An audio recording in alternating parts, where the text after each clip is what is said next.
Hezký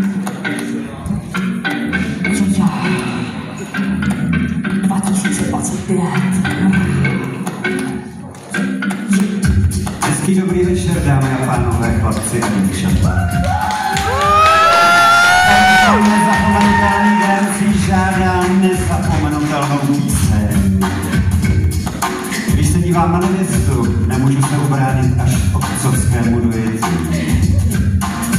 A i proto je píseň tato souborem radšeníkovi do života, který ho čeká.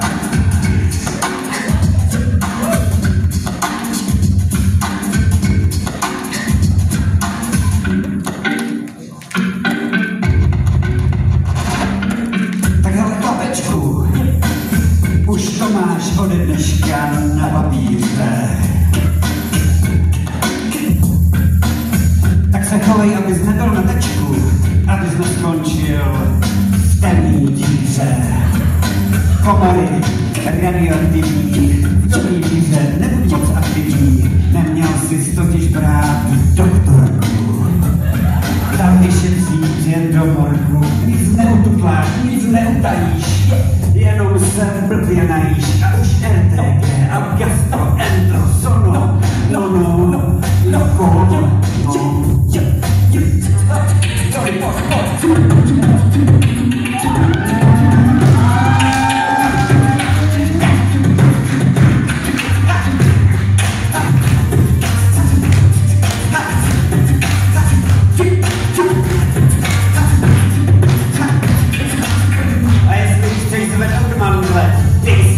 ty svoje ženy ve svým krku ráno najdeš.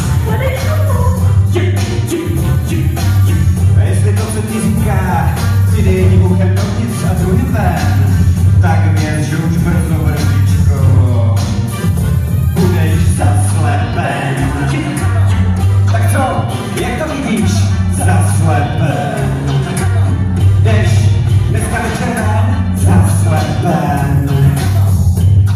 Ani s kámošem, tak doufám, že budeš ještě trochu zaslepen.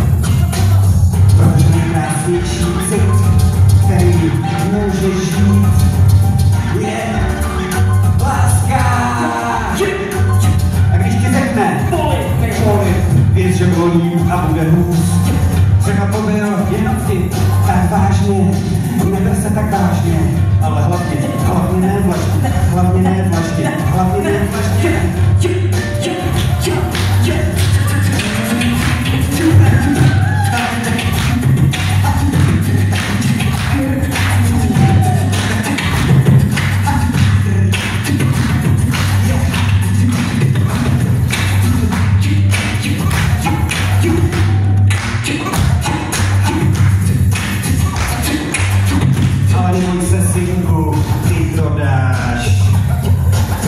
Jednak už si velký kluk, a jestli teda můžu mluvit za halfary, jestli teda můžu mluvit za sloužáky, tak od dnešního dne